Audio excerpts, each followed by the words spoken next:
అందరికీ నమస్కారం. చాలా రోజులైంది,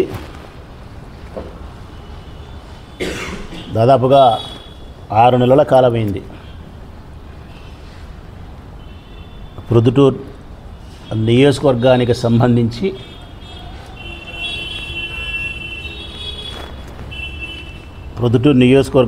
సంబంధించినటువంటి అభివృద్ధి కార్యక్రమాలపైన కానీ,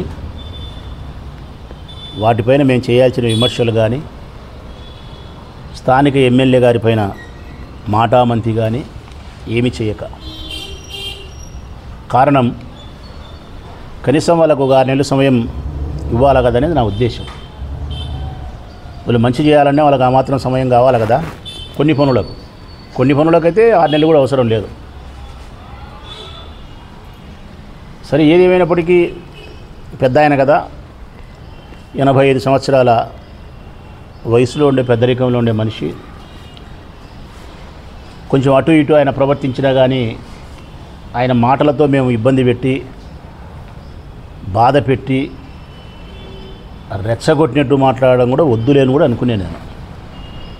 ఏదో సమస్య వరకు మాత్రమే చెప్పి వదిలేద్దాంలే,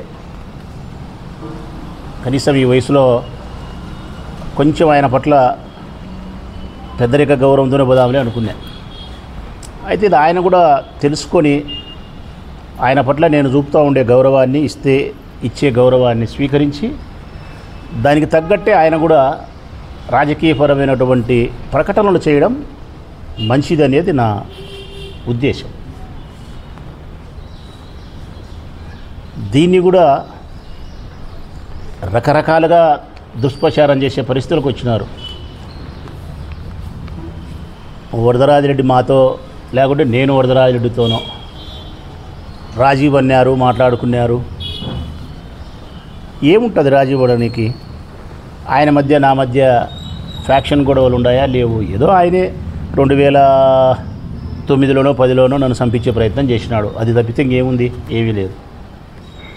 ఆ తర్వాత మర్చిపోయినాం దాన్ని కూడా. ఆ తర్వాత అది సమీసిపోయినాయి, మర్చిపోయినాం. ఏముంటాయి నాకు ఆయనకు గొడవలు? రాజకీయపరమైన విభేదాలు తప్ప. ఆయన తెలుగుదేశం పార్టీకి ప్రాతినిధ్యం, నేను వైఎస్ఆర్ కాంగ్రెస్ పార్టీకి ప్రాతినిధ్యం. రాజకీయపరమైన కోణంలో వారు తప్పులు చేస్తే తప్పనిసరిగా విమర్శిస్తాం, తప్పనిసరిగా ప్రజల పక్షాన గొంతు ఇప్పుతాం. ఆయన వాళ్ళ పార్టీ నుంచి చేసే మంచి పనులు ఏమన్నా ఉంటే ఓ 10 పైసలు చేస్తే రూపాయి చెప్పుకునేట్టు ప్రచారం చేసుకుంటాడు. రాజకీయాల్లో కామనే. దాన్ని మేము విమర్శించాల్సి వచ్చినప్పుడు తప్పనిసరిగా విమర్శిస్తాం. అంతే తప్ప సిద్ధాంతపరమైనటువంటి విభేదాలు కలిగినటువంటి రాచమల్లుకు వరదతో జీవిత పర్యంతరం రాజకీయ పోరాటమే. అందులో ఎక్కడ అనుమానం లేదు. జీవిత పర్యంతరం రాజకీయ పోరాటమే ఆయనతో. నేను ఆయన కూడా అదే పరిస్థితి. ఇక నిన్నటి దినం ఆయన మాట్లాడినాడు. ఎందుకు నేను ఈ మాట, దీనికంటే ముందు ఎందుకు ఇదంతా చెప్పినానంటే, ప్రజలకు మెల్లగా మొదలు పెట్టినారు. ఏవి రాచమల్లు పైన ఎటువంటి విచారణ చేపట్టలేదే, ఏవి మతలబు అంటే మొదలు. ఈ మొదలు ఎక్కడికి పోతుంది అంటే కన్నా నేను చెప్పిన కాడికి పోతుంది. నా బావమరిది బంగారెడ్డి 10 సార్లు అడిగినాడు ఇప్పటికి. మేము ఏదైనా తప్పు చేసింటే, ఎన్నికలకు ముందు మా మీద మీరు చేసినారు కదా, భూములు కబ్జా చేసినామని, మట్కా ఆడిపించినామని, క్రికెట్ ఆడిపించినామని, లేకుంటే గుట్కా అమ్మించినామని, ఎర్రచందనం అమ్మినామని, ఇసుక అమ్మినామని, దొంగ నోట్లు ముద్రించినామని, హత్యలు చేసినామని, సబ్ రిజిస్టర్ ఆఫీసులో ఆస్తులు మార్చినామని, ఒక వ్యభిచార గృహాలు తప్ప అని చెప్పినారు నా మీద. నా బావమరిది చాలాసార్లు అడిగినాడు. ఇప్పటికి 6 నెలల కాలం అయింది. మేము నిజంగా ఏదన్నా తప్పు చేసింటే, భూములు ఆక్రమించుంటేనో, సబ్ రిజిస్టర్ ఆఫీసులో ఆస్తులు మార్చుకుంటేనో, లేకుంటే ఏదైనా మోసాలు చేసింటేనో, ఏదో ఒక్కరినన్నా మీ దగ్గరికి పిలిపించుకొని మీ పక్కన కూర్చోపెట్టుకొని అతనితో మాట్లాడించి పోలీస్ స్టేషన్ తీసుకుపోయి కంప్లైంట్ ఇచ్చి, లేకుంటే ముఖ్యమంత్రి గారు చెప్పి మా మీద నేర విచారణ చేయమని చెప్పి కోరొచ్చు కదా అని చెప్పి బంగారెడ్డి చాలాసార్లు కోరినాడు. బంగారెడ్డి కోరిన మాట నా మాటే. అది వైఎస్ఆర్ కాంగ్రెస్ పార్టీ ప్రొద్దుటూరు నియోజకవర్గం వారి మాటే. అది మేము ఇప్పుడు కూడా అడుగుతూ ఉన్నాం. 2019 నుంచి 24 వరకు మేము అధికారంలో ప్రభుత్వంలో ఉండేటప్పుడు ఈ నియోజకవర్గానికి సంబంధించిన అభివృద్ధి చేసినామని చెప్పి మేము చెప్తున్నాం గొప్పగా. మేము అభివృద్ధి చేయలేదు, అన్యాయం చేసినాము, అవినీతి చేసినామని మీరు అంటున్నారు. ఇప్పుడు ప్రభుత్వం మారింది, మీ చేతిలో ప్రభుత్వం ఉంది. తప్పనిసరిగా మా అవినీతిని కానీ ఈ ప్రజల కోసం మేము ఏదైనా తప్పు చేసిండే తప్పును కానీ మీరు నేర విచారణ కొనసాగించండి, నిగ్గు తేల్చండి. నేను మిమ్మల్ని అటువైపుగా అడుగులు వేయమని స్వాగతిస్తాను మిమ్మల్ని నేను. ఒకవేళ మీరు 6 నెలలు అయింది, ఇంకా 6 ఏళ్ళైనా మీరేం చేయలేరు. కారణం నేను ఏ తప్పు చేయలే కాబట్టి. నేను మట్కా ఆడిపిలే, గుట్కా అమ్మలే, క్రికెట్ ఆడిపిలే, జూదాలు ఆడిపిలే, ఇసుక అమ్మలే, లేకుంటే దొంగ నోట్లు ప్రింట్ చేయలే, ఎర్రచందనం అమ్మలే, భూములు కబ్జా చేయలే, ఏం చేయలే. నేను హానెస్ట్, 100% హానెస్ట్. సరే, అయినా బంగారెడ్డి వైఎస్ఆర్ కాంగ్రెస్ పార్టీ ప్రొద్దుటూరు నియోజకవర్గం వారి మాటగా మా పైన మీరు ఏదైనా గతంలో చేసిన ఫిర్యాదులు, గతంలో చేసిన ప్రకటనలు ఏవైతే ఉన్నాయో వాటికి ఇది తగిన విధంగా మీరు విచారణ కొనసాగించమని చెప్పి మిమ్మల్ని కోరుతా ఉన్నా. ఇక నిన్నటి దినం ఆయన మాట్లాడినాడు.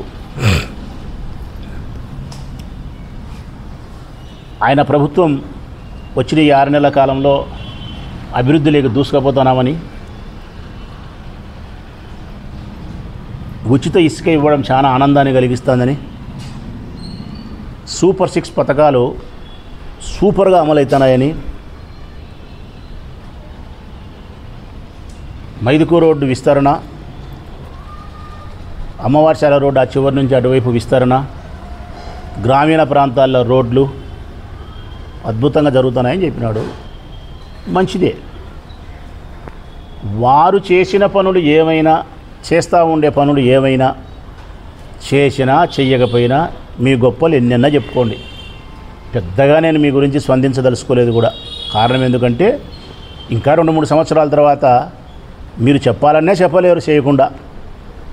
ప్రజలే మిమ్మల్ని చూసి ఏం చేసినామని గొప్పలు చెప్పుకుంటున్నావయ్యా అని అంటారు కాబట్టి మీరు చెప్పలేరు. అబద్ధాలు చెప్పాలనే మీ నోరు ఆ రోజు కష్టంగానే ఉంటుంది. నేను మీకు ప్రజలకే వదిలేస్తా 2-3 ఏళ్ల వరకు మీరు ఏం చేసినారు, ఏం చేస్తారనేది. మధ్యలో మా గురించి మాట్లాడడం వల్ల మా ప్రభుత్వం పోయింది, మేము ఓడిపోయినాం, మీరు గెలిచినారు, మీ ప్రభుత్వం వచ్చింది, అయినా మళ్ళీ మా గురించి, ఇళ్ల నిర్మాణం గురించి, అవినీతి జరిగిందని, టిట్కో ఇల్లు బ్రహ్మాండంగా కడతానారని, జగన్మోహన్ రెడ్డి అప్పులు చేసి పెట్టిపోయినాడని చంద్రబాబు నాయుడు ఎత్తిన, ఇవన్నీ మా మీద.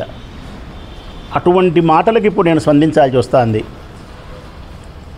అయ్యా వరదరాజిరెడ్డి గారు, నిన్న మీరు ప్రవేశపెట్టినటువంటి బడ్జెట్లోనే ఈ రాష్ట్రం యొక్క అప్పులు 6,46,000 కోట్లు చూపించినారు. మీరేమో 10 లక్షలు అంటున్నారు, 10 లక్షల కోట్లు అంటున్నారు. మీరు ప్రవేశపెట్టినటువంటి బడ్జెట్ వారంగాలే 6,46,000 కోట్లు ఈ రాష్ట్రానికి అప్పు ఉందని చూపించినారు. ఈ 6,46,000 కోట్లలో 4 లక్షల కోట్ల రూపాయలు చంద్రబాబు నాయుడు 2019లో ఓడిపోయి పదవీచ్యుతుడైపోయి జగన్మోహన్ రెడ్డి అధికారంలోకి వచ్చిన తొలి రోజు 4 లక్షల కోట్ల అప్పు జగన్ చేతిలో పెట్టి సీఎం కుర్చీనిచ్చి పోయినాడు. 4 లక్షల కోట్లు అప్పు ఇచ్చినాడు, సీఎం చైర్ ఇచ్చినాడు జగన్మోహన్ రెడ్డికి చంద్రబాబు నాయుడు.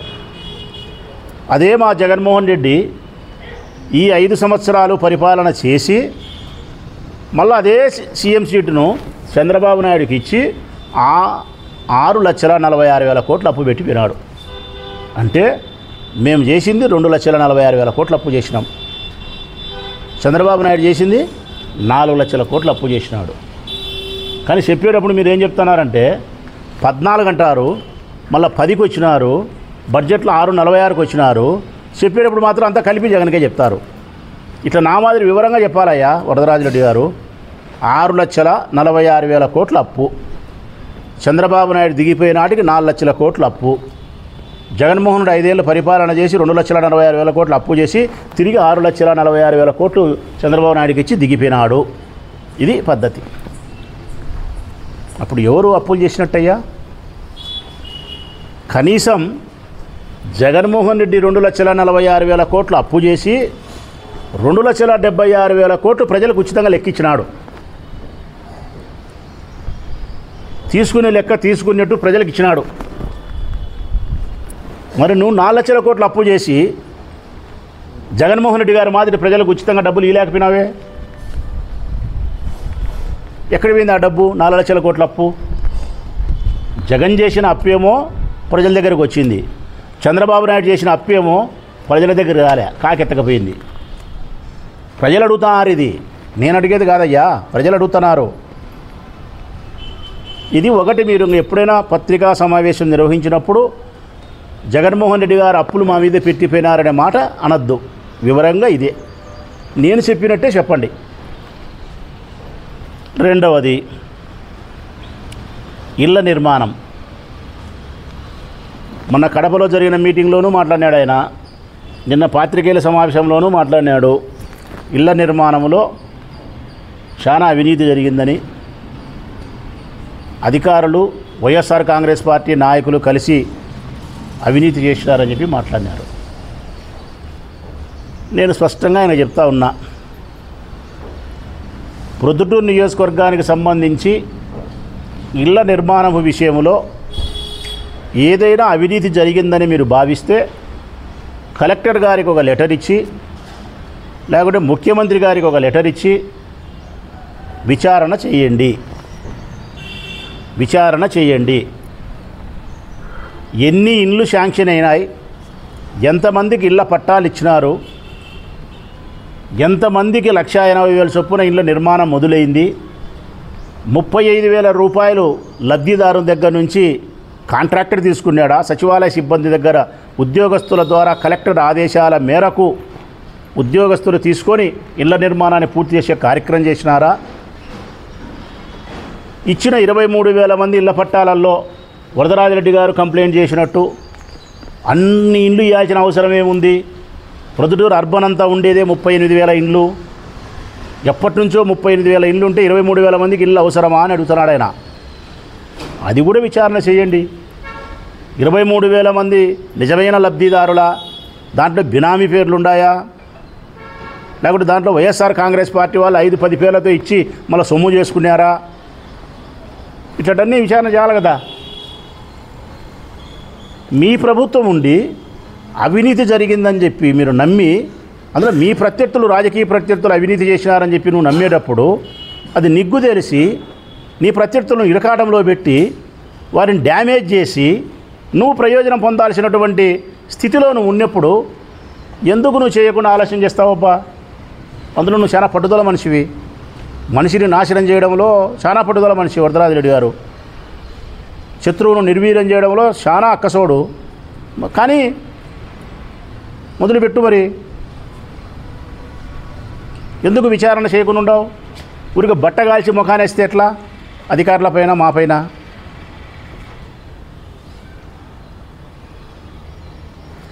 ఇరవై 23,000 మందికి ఇళ్ల పట్టాలు ఇచ్చినప్పుడు ఆయన మాట్లాడిన మాట, అన్ని ఇళ్ళు ఎందుకు ఇచ్చినారు అంటున్నాడు. 38,000 అర్బన్లో ఉండేది అంటున్నాడు. అర్బన్ అల్లే ప్రొద్దుటూరులో అన్నాడు. ప్రొద్దుటూరు నియోజకవర్గం అంతా ఉండే ఇండ్లు పెద్ద ఆయన 90,000 ఇండ్లు ఉన్నాయి. ఆయన 38,000 అన్నాడు, తప్పు. 90,000 ఇళ్ళు ఉన్నాయి. ప్రొద్దుటూరు అర్బన్ వరకు వస్తే 41 వార్డుకు వస్తే కనుక 50,000 ఇళ్ళు ఉన్నాయి. ఒక్కొక్క వార్డుకు 1,200, 1,400 ఇళ్ళు ఉన్నాయి. ఆ చొప్పున 41 వార్డు కలిపి 50,000 ఇళ్ళు ఉన్నాయి. ఈ ఇచ్చిన 23,000 అర్బన్ ఒకటే కాదు పెద్ద ఆయన. దొరసానిపల్లె గ్రామ పంచాయతీ, సోమవారపల్లె గ్రామ పంచాయతీ, గోపవరం గ్రామ పంచాయతీ, కొత్తపల్లె గ్రామ పంచాయతీ, ఈ 4 గ్రామ పంచాయతీల ప్రజలకు ప్రొద్దుటూరు అర్బన్కు సంబంధించిన 41 వార్డుకు సంబంధించి ఇచ్చినటువంటి ఇళ్ల పట్టాలు ఎన్ని ఇచ్చినారనేది కూడా డీటెయిల్గా తీసుకున్నాం. అది కూడా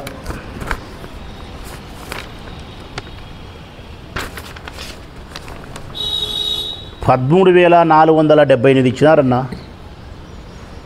శాంక్షన్ అయినదేమో 16,167. 16,167. అప్రూవల్ అయినది 13,478.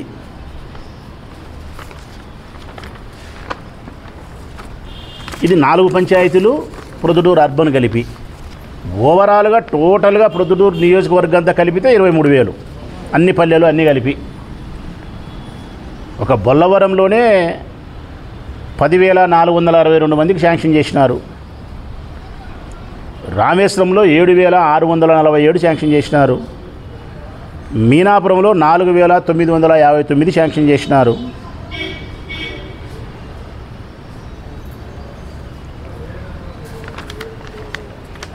ఇప్పటి వరకు మేము పూర్తి చేసిన ఇండ్లు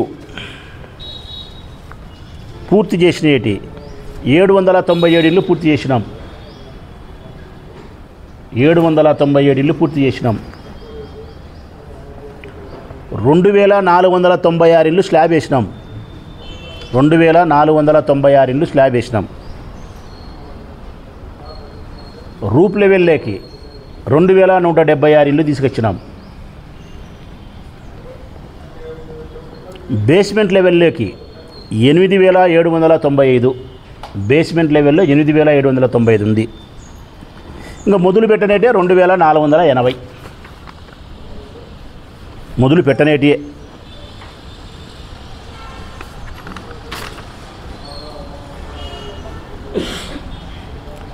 సొంత స్థలాలు ఉండే వాళ్ళకు కూడా మేము 1,80,000 డబ్బులు ఇచ్చినాం. ఒక ప్రొద్దుటూరు అర్బన్కి వచ్చేసి 1,421 మందికి శాంక్షన్ చేసినాం. సొంత స్థలాలు ఉండే వాళ్ళకు 1,221 ఇళ్ళు పూర్తి చేసినాం. సొంత స్థలాలు ఉండే వాళ్ళకు 1,80,000 ఇచ్చి 1,221.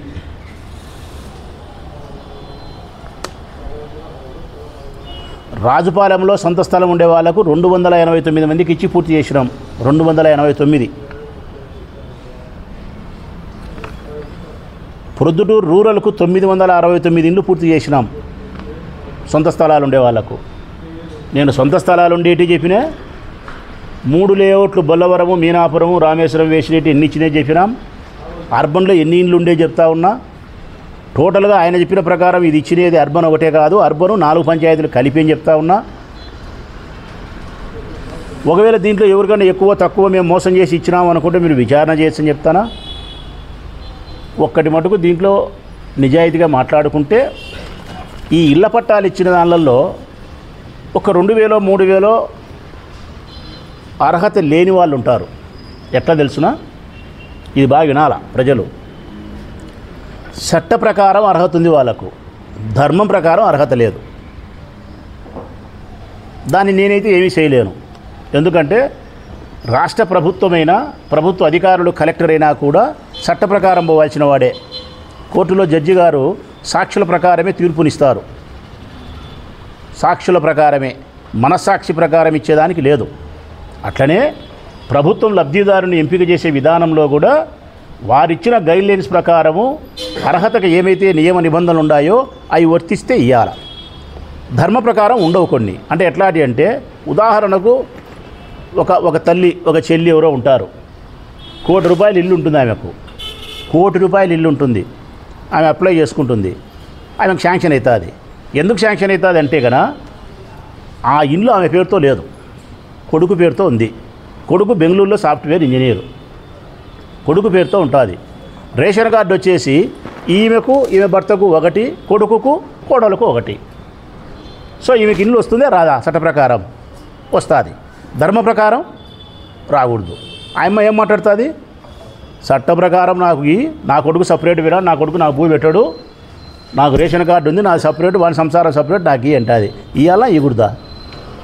ఈ తెలిసినప్పటికీ కూడా చట్ట ప్రకారం ఇచ్చి తీరాల్సిందే. కాబట్టి ఆనాటి కలెక్టర్ అయినా, జాయింట్ కలెక్టర్ అయినా, గౌతమి మేడం అయినా, నేనైనా, ఎవరైనా కానీ ఏమీ చేయగలిగింది లేదు.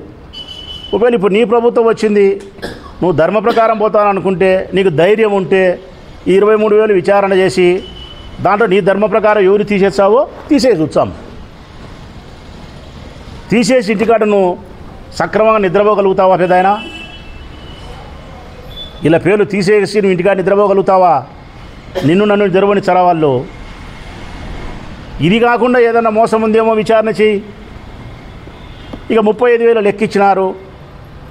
1,80,000 ఇంటికి సరిపోదు కాబట్టి మరొక 35,000 అదనంగా అవుతుంది. కాబట్టి రాష్ట్ర ప్రభుత్వం ఆదేశాల మేరకే, జిల్లా కలెక్టర్ గారి ఆదేశాల మేరకే, మున్సిపల్ కమిషనర్ గారు సచివాలయ సిబ్బందికి ఆదేశాలు ఇచ్చి లబ్ధిదారుల దగ్గర నుంచి 35,000 రూపాయలు తీసుకొని ఆ 1,80,000 రూపాయలతో ఇల్లు పూర్తి చేసే కార్యక్రమం చుట్టినారు.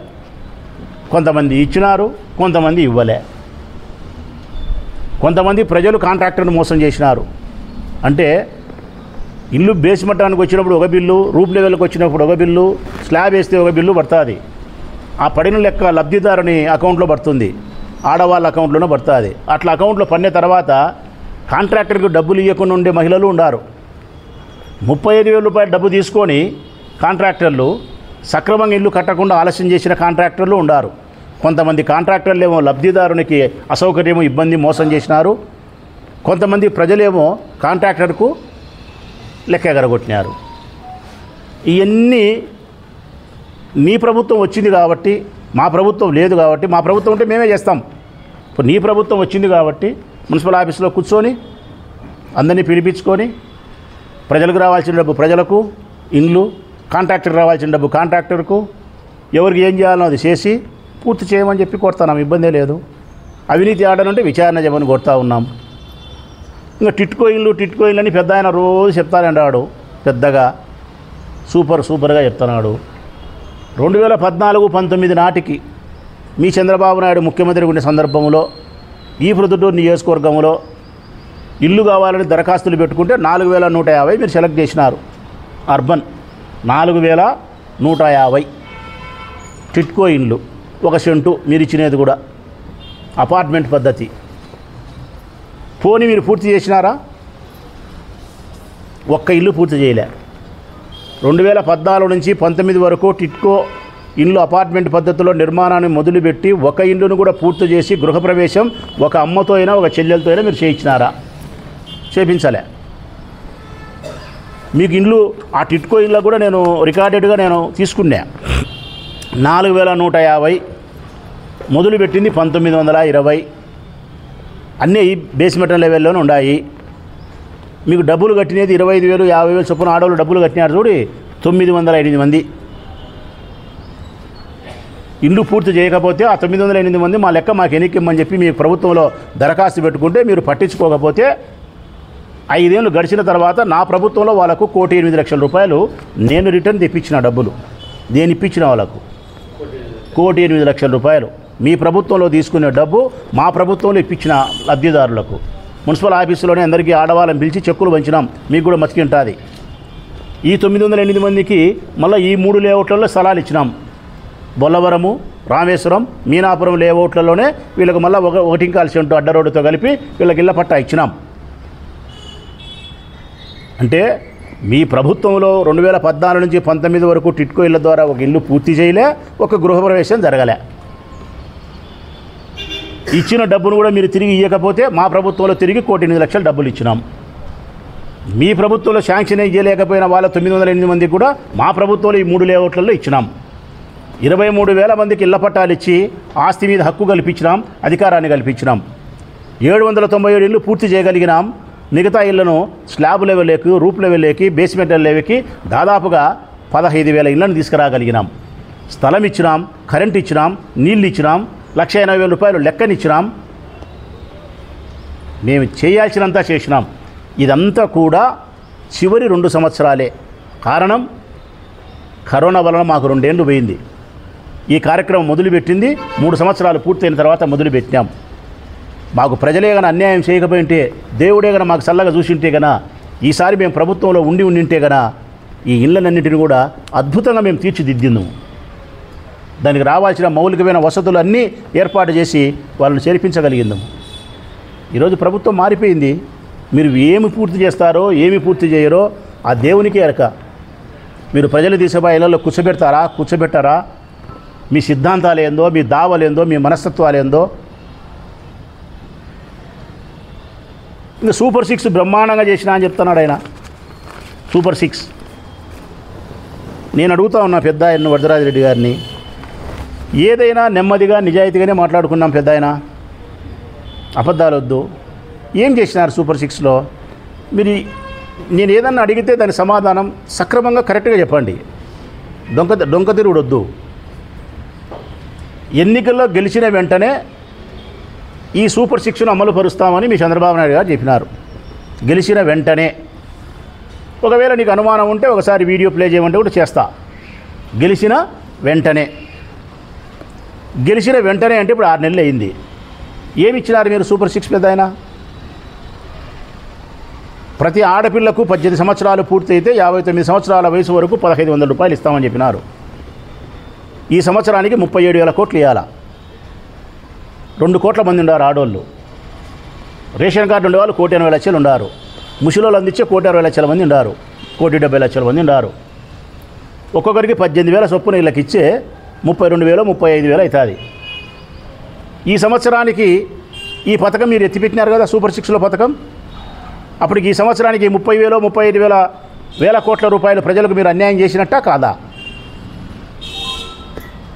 అమ్మఒడి ఎంతమందికి ఉంటే అంతమందికి ఇస్తామని చెప్పినారు. సూపర్ సిక్స్లో భాగమే, మేనిఫెస్టోలో భాగమే. పోనీ అందరికీ ఇలా ఒక్కరికన్నా ఇచ్చినారా జగన్మోహన్ రెడ్డి ఇచ్చినట్టు? ఈ సంవత్సరం ఒకరికి కూడా ఎత్తిపెట్టినారు. అంటే 40 లక్షల మంది తల్లులకు 15,000 రూపాయలు ఈ సంవత్సరం ఎగనామం పెట్టినారు. 2 పిల్లలు వేసుకుంటే 60-70 లక్షల మందికి ఇవ్వాలా, ఎగనామం పెట్టినారు. రైతులకు ఇవ్వాలా పంట సహాయాన్ని 20,000 రూపాయలు ఇస్తామని చెప్పినారు. సూపర్ సిక్స్లో భాగమే. ఈ సంవత్సరం ఇచ్చినారా? ఎత్తిపెట్టినారు. 50 సంవత్సరాలకు పెన్షన్ ఇస్తామని చెప్పినారు. మొత్తం రాష్ట్రంలో ఎవరెవరు ఉండారా 50 ఏళ్ళకని. ఇప్పుడు ఈరోజు ఊర్లోకి పోండి పెద్ద ఆయన, యా వార్డు లేకపోయినా యా పల్లె లేకపోయినా 50 సంవత్సరాలు నిండిన వాళ్ళు ఎగదూస్తున్నారు ఆకాశం దిక్కు. మీ తెలుగుదేశం పార్టీ లీడర్ల దగ్గర తిరుగుతున్నారు. 50 ఏళ్ళ పెన్షన్ ఎప్పుడు ఇచ్చారున్నా, నాకు 50 ఏళ్ళు వచ్చినా ఇదిగో నా ఆధార్ కార్డు చూడని చెప్పి తిరుగుతున్నారు. అది ఇవ్వకపోయేది 50 ఏళ్ళకు. నిరుద్యోగ భృతి 3,000 రూపాయలు ఇస్తామని చెప్పినారు. వెనకమ్మడే ఉద్యోగం ఇప్పించేంత వరకు ఇస్తాం 3,000 అని చెప్పి అదరగొట్టినారు. ఏడ చూసినా కానీ 3,000 ఇచ్చినారా? 3 పైసలు ఇలే, 3 దమ్డీలు ఇలే, 3 రాగినా పైసలు ఇలే. 20 లక్షల ఉద్యోగాలు ఇస్తామన్నారు. సంవత్సరానికి కనీసం అంటే 5 లక్షల ఉద్యోగాలు. ఇప్పుడు 6 నెలలు అయింది. ఒక 3 లక్షల ఉద్యోగాలన్నీ ఇచ్చిండాలా? ఒక 3 ఉద్యోగాలు ఇచ్చినారా? నీ సూపర్ సిక్స్లో భాగం. బీసీ సప్లాన్ అని చెప్పినారు. 300 కోట్లు 3,000 కోట్లు ఉందే? Fee reimbursement ఇవ్వలేకుండారు. ఆరోగ్యశ్రీ పథకాన్ని సక్రమంగా నడపలేకుండారు. 108 104 అంబులెన్స్ సంబంధించిన వాళ్ళు ధర్నాలు చేస్తున్నారు. ప్రతి నెల 1వ తారీఖునే జీతాలని చెప్పినారు. ఈ బుద్ధి పెన్షన్ వాళ్ళకి ఈ బుద్ధి జీతాల వల్లే స్టిల్ నవ్వు పెద్దయినా విచారించుకో. కొన్ని శాఖలకు మార్కెట్ యార్డ్ వాళ్ళకి కానీ కొన్ని శాఖలకు ఈ బుద్ధికి కూడా ఊరికి ఎగ్జాంపుల్ చెప్తాను. మార్కెట్ యార్డ్లో ఉండే వాళ్ళకు డబ్బు వల్లే పెన్షన్. ఈరోజు 16 తారీఖు 17 తారీఖు 1వ తారీఖు వేస్తామని చెప్పినారు జీతం. ఫస్ట్ 2 నెలల్లో 1వ తారీఖు వేసినారు, మళ్ళీ 4-5 తారీఖుల్లో వేసినారు, 6-7 తారీఖులు వేస్తున్నారు. ఇప్పుడు 17 తారీఖు అయింది పెన్షన్ వాళ్ళకి వల్లే. అంటే జగన్మోహన్ రెడ్డి 4 సంవత్సరాల తర్వాత లాస్ట్ చివరి సంవత్సరం మాత్రమే 9వ తారీఖు జీతాలు వేచే అల్లరి చేసినారు. మీరు 6 నెలలకే 5వ తారీఖు వచ్చింది. ఇంకా 5 ఏళ్ళు గడిచేదలికి ఏ తారీఖు వచ్చాదో? పెన్షన్ వాళ్ళకు 17 తారీఖు వచ్చింది. 5 ఏళ్ళు గడిచేదలికి యాడికి వచ్చిందోగా? మరి ఇవన్నీ మీకు గుర్తులేవా? సూపర్ సిక్స్లో భాగమే, మేనిఫెస్టోలో భాగమే, ఎన్నికల ప్రచారంలో భాగమే. విద్యుత్ బిల్లులు పెంచము. ఏమైంది పెద్ద ఆయన? ఏమైంది పెద్ద ఆయన? యూనిట్కి 3-4 రూపాయలు పెంచినారు. నువ్వు ట్రూ ఆఫ్ ఛార్జీలను ఇంకొకటే చెప్పు, ఏమన్నా కథలు చెప్పులే, ఏదన్నా చెప్పు. మీ ప్రభుత్వంలో కరెంటు బిల్లులు పెంచబడినాయి. మేము పెంచము, తగ్గిస్తాము, నాణ్యత కలిగినట్టు కరెంటు ఇస్తామని చెప్పినారు. మరి ఇది 6 నెలలకే పెంచినారే. నిత్యావసర వస్తువుల ధరలను నియంత్రిస్తాను అని చెప్పినాడు మీ చంద్రబాబు నాయుడు. టమాటా పొలం 100 రూపాయలు, ధనియాలు పెరిగినాయి, ఉప్పు పెరిగింది, పప్పు పెరిగింది, ఒట్టిమిరపకాయలు పెరిగినాయి, అన్నీ పెరిగినాయి. చూపించినాం కదా మొన్న. మరి దీనికేం సమాధానం చెప్పగలుగుతారు మీరు? ధరలను నియంత్రించలేకపోయినారు, విద్యుత్ బిల్లులను పెంచగలిగినారు, సూపర్ సిక్స్ను అమలు చేయలేకపోయినారు, బస్సు పెడతామన్నారు. 6 నెలలు అయింది, బస్సు లేదు. ఇంక మీరు చేసేది ఏం తెలుసునా? సామాజిక పెన్షను. ఇది సిగ్గుపోతుంది. తెలుగుదేశం పార్టీ నాయకులారా సిగ్గుపోతుంది. సామాజిక పెన్షను ఇది ఎవడు ఆ సీట్లో కూర్చునే చేయగలిగినది, ఇది రొటీన్. దీనికి చంద్రబాబు నాయుడు లేకుంటే ఇంకొకడు జగన్మోహన్ రెడ్డి లేదు, ఎవరన్నా అధికారం లేకొచ్చే తప్పనిసరిగా ప్రతి నెల చేయాల్సింది ఏంది, ఉద్యోగస్తుల జీతాలు, పెన్షన్ జీతాలు, సామాజిక పెన్షన్ ఇవ్వాల్సిందే. ఇది ప్రత్యేకం కాదు, గొప్ప కాదు, ఇది మామూలు అయిపోయిందన్నమాట. దాన్ని గొప్పగా చెప్పుకోవాల్సిన అవసరం లేదు. అంటే తెల్లవారితే మనం నిత్యము తెల్లవారి లేస్తానే కాలకృత్యాలు ఏ విధంగా తీర్చుకుంటామో 1వ తారీఖు 2వ తారీఖు వచ్చానే పెన్షన్ ఇవ్వాల్సిన పరిస్థితి కూడా ఆ పద్ధతే. ఇది ఒకటి గొప్ప చెప్పుకుంటున్నారు. రెండోది మీరు చెప్పేది గ్యాస్ చెప్తున్నారు. సంవత్సరానికి 3 అని చెప్పినారు, ఈ సంవత్సరానికి 1 ఇచ్చినారు. ఎందుకు ఈ సంవత్సరానికి 1 ఇచ్చినారు? మీరు జూన్లో గెలిచినారు, 6 నెలల కాలం ఉంది. ఈ 6 నెలల కాలానికి 3 గ్యాస్ బండలు పట్టవా? ఎందుకు ఇచ్చినారు 1? ప్రతి దాంట్లోనూ కోత, ప్రతి దాంట్లోనూ లెక్క మిగిలించుకునే పరిస్థితి, ప్రతి దాంట్లోనూ వాగ్దాన భంగం. 3 ఇవ్వాలి కదా. పోనీ అదేనా మీరు అందరికీ ఇచ్చినారా? 1,50,00,000 మంది రేషన్ కార్డులు ఉంటే 40-50 లక్షల మందికి ఎగరగొట్టినారు. ఇప్పుడు వరకు ఎంతమంది తీసుకున్నారంటే 30 లక్షల మంది తీసుకున్నారని చెప్తున్నారు. ఇది మీరు గొప్పగా చెప్పుకుంటే రెండోది. ఇక పెద్ద ఆయన గొప్పగా చెప్పింది ఇసుక. అది పెద్ద ఆయన కరెక్ట్గా చెప్పాలంటే మా పెద్ద ఆయన గురించి మురిసిపోతున్నాడు. ఇసుక గురించి పాపం చెప్పిందే 2 సార్లు, చెప్పిందే 3 సార్లు చెప్తున్నాడు పెద్ద ఆయన. మురిసిపోతున్నాడు ఉచిత ఇసుక ఇచ్చినామని. ఎక్కడ పెద్ద ఆయన ఉచిత ఇసుక? 6 నెలల కాలమైంది వచ్చి ఇసుకకు సంబంధించినటువంటి నిర్దిష్టమైనటువంటి ఆలోచన విధానమే ఈ ప్రభుత్వం ఇంతవరకు అమలు చేయలేకపోయింది.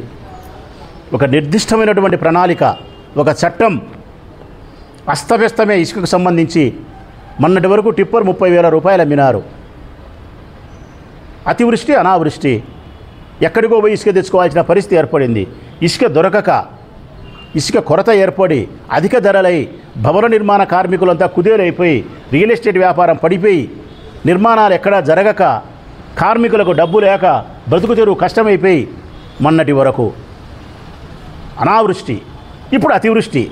ఇప్పుడేం అతివృష్టి తెలుసునా? ఎవరైనా పోయి ఎట్లేకి పోయి ఇసుక తెచ్చుకోవచ్చు అని చెప్పినారు. నువ్వు చెప్తున్నావా ఉదయం 6 నుంచి సాయంకాలం 6 వరకు ఎవరైనా పోయి ఎట్లా పోయి ఇసుక తెచ్చుకోవచ్చు అని? కలెక్టర్ చెప్పమన్నట్లా బాగా రాయండి పేపర్లో. ఇది కలెక్టర్ని చెప్పమని నేను అడుగుతానా? గౌరవనీయులైన కడప జిల్లా కలెక్టర్ గారికి అడుగుతా ఉన్నా, డీడీ మైన్స్ని అడుగుతా ఉన్నా. ఇదే మా వరదరాజిరెడ్డి గారు చెప్పినట్టు మీరు చెప్పగలుగుతారా?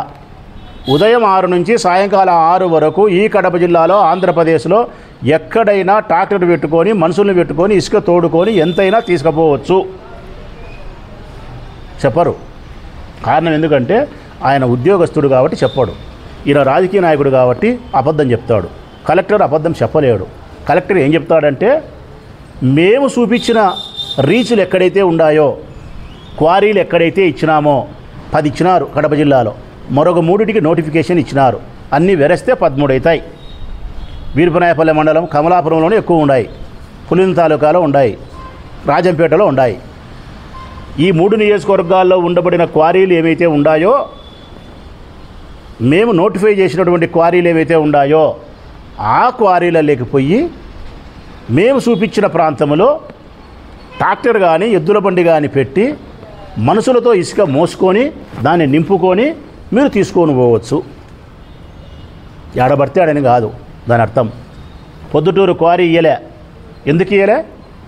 ఇక్కడ ఇసుకనివ్వడానికి కావాల్సినటువంటి వనరులు లేవు అని చెప్తున్నారు, వసతులు లేవు అని చెప్తున్నారు. అంటే నీళ్లను పైపు లైన్ ద్వారా నీళ్లను సప్లై చేసే పరిస్థితులు అక్కడ ఉండడం, అంటే పైపు లైన్లకు డ్యామేజ్ జరుగుతుందని, లేకుంటే నిర్మాణాలు అక్కడ చేపట్టి ఉండడం, నిర్మాణాలు లేకపోతే నీళ్ళు అధికంగా ఉండడం, ఎన్విరాన్మెంట్కి సంబంధించి ఫీజిబిలిటీ నీకు లేకపోవడం, ఇసుకను క్వారీగా ఇవ్వడానికి కావాల్సినటువంటి ఫీజిబిలిటీ లేకపోవడం వలన మైన్స్ అధికారులు ప్రొద్దుటూరుకి ఇవ్వలే.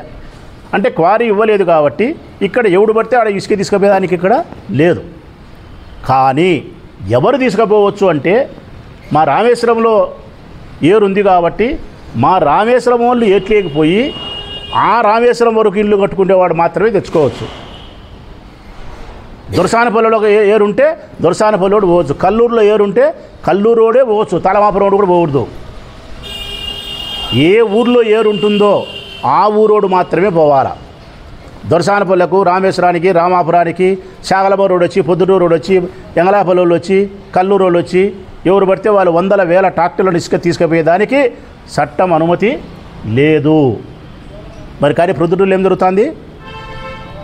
అతివృష్టి అని చెప్పినా, మొన్న అనావృష్టి, ఈరోజు అతివృష్టి.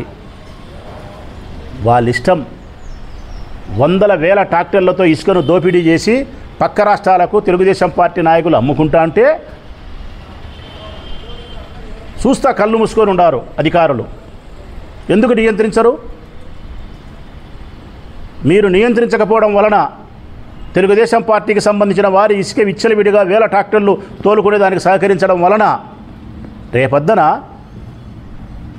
ఈ ప్రొద్దుటూరు నియోజకవర్గంలో ఏరు మాయమవుతుంది. ఇసుక కాదు మాయమేది, ఏరు మాయమవుతుంది. భూగర్భ జలాలు అడగంటిపోతాయి. ఎందుకు అడగంటిపోతాయి అంటే కనుక 1 మీటర్ వరకు ఇసుకను తీసుకోగలిగితే 1 మీటరు నీళ్ళకి సమస్య లేదు.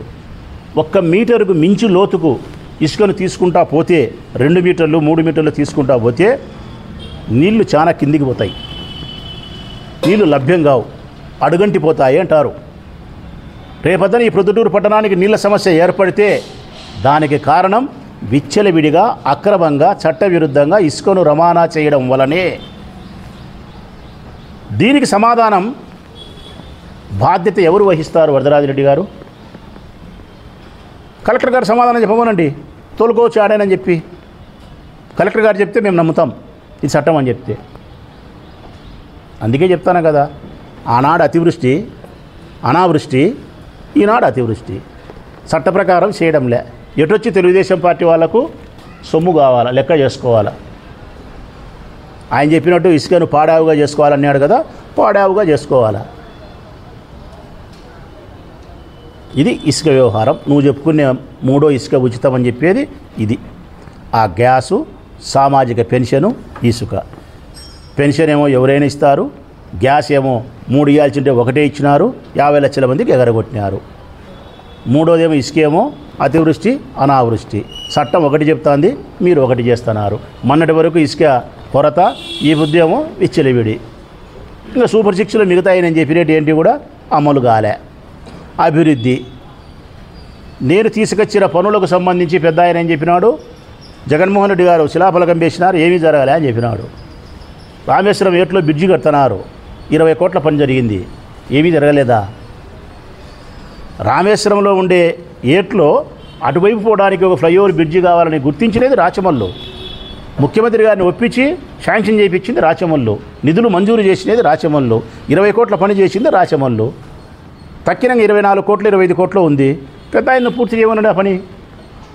తెలుగుదేశం ప్రభుత్వంలో వరదరాజిరెడ్డి గారు పూర్తి చేసి ఒక పత్రికా సమావేశాన్ని నిర్వహించి గత ఎమ్మెల్యే ఎక్స్ ఎమ్మెల్యే మొదలుపెట్టిన కార్యక్రమాన్ని 20 కోట్ల వరకు పూర్తి చేసినాడు. తక్కిన 25-30 కోట్ల పనిని నా ప్రభుత్వంలో నేను పూర్తి చేసినానని చెప్పి ప్రజలకు సగౌరవంగా సవినయంగా చెప్పమనండి. సంతోషం. బస్టాండ్ నేను పూర్తి చేసినా, మీ ప్రభుత్వంలో కాదు, మీరు ఓపెన్ చేసుకుంటారు. ఇంజనీరింగ్ కాలేజీకి 65 కోట్లు తెచ్చినా, 20 కోట్లు 30 కోట్లు పని చేయించినా, ఇంకా 30 కోట్లు ఎంతో పని చేయాలి, 35 కోట్లు చెప్పి. మార్కెట్కు 50 కోట్లు 45 కోట్లే పని జరగాల్సినది, ఒక 15-20 కోట్లు పని చేసినారు, 20 కోట్లు. మిగతా 25 కోట్లు పెద్ద ఆయన పూర్తి చేసి అదే మాట చెప్పమనండి. గత ఎమ్మెల్యే మార్కెట్ తీసుకొచ్చినాడు, కాలేజీ తెచ్చినాడు, బ్రిడ్జి తెచ్చినాడు, వీటికి సగం పనులు ఆయన చేసినాడు. తక్కిన సగం పనులు మా ప్రభుత్వంలో నేను పూర్తి చేసినా అని చెప్పి లక్షణంగా చెప్పండి. నేను చెప్పినా కదా అంతకుముందు అమృత్ పథకానికి సంబంధించి 150 కోట్ల రూపాయలతో ప్రజలకు నీళ్ళు ఇచ్చేదానికోసం గత ప్రభుత్వంలో శాంక్షన్ అయినప్పటికీ మీరు 9% పనిచేసి వదిలేసి వెళ్ళిపోతే తక్కిన 91% నేను పూర్తి చేసినా అని చెప్పినా. మీ ప్రభుత్వంలో central government, state government, Proddatur municipal ఖజానా 3 కలిసి పెట్టి డబ్బుతో అయ్యే పనిని మీరు అటకెక్కిస్తే అటక మీద నుంచి దింపి నేను చేసినా. ఇప్పుడు నేను ఈ పనులు అటకెక్కిలే, ఆన్గోయింగ్ పనులు జరుగుతూ ఉన్నాయి. పనులు జరుగుతూ ఉండే ఈ పనులను పూర్తి చేయండి. ఇప్పుడు 6 నెలల కాలమైంది, బ్రిడ్జి పని ప్రారంభం కాలే. మార్కెట్ పని ప్రారంభం కాలే, వైఎస్ఆర్ ఇంజనీరింగ్ కాలేజ్ పని కాలే, ఇంకా పైప్ లైను కాలువల ఆధునీకరణ దాదాపుగా 260 నుంచి 300 కోట్ల రూపాయలు జీఎస్టీ అని కలిపితే ఈ రెండు పనులు 25% జరగలేదని చెప్పి జీవో ఇచ్చినారు నిలబెడుతూ. 25% కంటే మించి పనులు జరగకుండా ఉండే పనులు ఏంటైనా ఆపండి అని చెప్పి ఒక జనరల్ జీవో ఇచ్చినారు. వాటి మీద మళ్ళీ లోకల్ ఎమ్మెల్యే గారికి ఇంట్రెస్ట్ ఉంటే కనుక పోయి ముఖ్యమంత్రి గారిని కలిసి రిక్వెస్ట్ చేసుకొని తీసుకొచ్చుకోవాలనుకుంటే ఆయన సామర్థ్యం, నేను ఆయన సామర్థ్యాన్ని ఉపయోగించి తీసుకురమ్మని కోరుతా ఉన్నా, ఆ పనులు పూర్తి చేయమని కోరుతా ఉన్నా. ఒకవేళ కాలువల ఆధునీకరణ నీకు ఇష్టం లేదు, అండర్ గ్రౌండ్ డ్రైనేజ్ చేస్తా అని చెప్పినావు కాబట్టి ముఖ్యమంత్రితో మాట్లాడి మా ఫండ్స్ను ఆ విధంగా డైవర్ట్ చేసి తక్కిన రిమైనింగ్గా 100 కోట్లు కావాల్సిందే పెట్టి అండర్ గ్రౌండ్ డ్రైనేజ్ అవసరం అనుకుంటే తీసుకురా. నువ్వు ఏమి అభివృద్ధి చేసినా నిజాయితీగా మాట్లాడితే పెద్ద అయినా నేను ప్రెస్ మీట్ కూడా పెట్టాను. ఇప్పుడు 6 నెలలు ఏంది ప్రెస్ మీటే పెట్టలే నేను నీ మీద. నువ్వు నిజాయితీగా మాట్లాడితే జగన్మోహన్ రెడ్డి అప్పులు చేయలే, చంద్రబాబు నాయుడు 4 లక్షల కోట్లు అప్పు చేసినాడు, జగన్ 2,46,000 కోట్లు అప్పు చేసినాడు అని చెప్పినావు అనుకో, నేను ప్రెస్ మీట్ లేదు.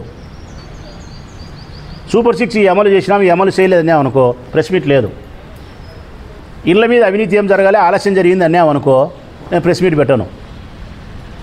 నీ రాజకీయ ప్రయోజనం కోసం మార్చి చెప్పే ప్రయత్నం నువ్వు చేస్తే తప్పనిసరిగా ప్రజలకు సత్యం తెలియాలి. కాబట్టి నేను నీకు చెప్పాల్సిన బాధ్యత నాకుంది. ఇది నిన్నటి పెద్ద ఆయన గౌరవనీయులు వరదరాజిరెడ్డి గారి యొక్క పత్రికా ప్రకటనకు సూపర్ 6 ఏది అమలు జరగలేదు చెప్పినే ఇళ్ళ దాని మీద విచారణ కొనసాగించుకోమని చెప్తా ఉన్నా. చేతనైతే చట్టం అనుకూలం ఉంది కాబట్టి మేము ఇచ్చినాం 4-5 వేల మందికి ఎక్కువకే. నువ్వు ధర్మమే పాటించి నువ్వు రద్దు చేయాలనుకుంటే రద్దు చెయ్యి. వాళ్ళ వైపు నుంచి ఏ విధంగా వ్యతిరేకత ఉంటుందో గమనించమని కూడా నేను కోరుతా ఉన్నా. అభివృద్ధి కార్యక్రమాలు మీరు ఏం చేసినా కూడా మేము స్వాగతిస్తాం.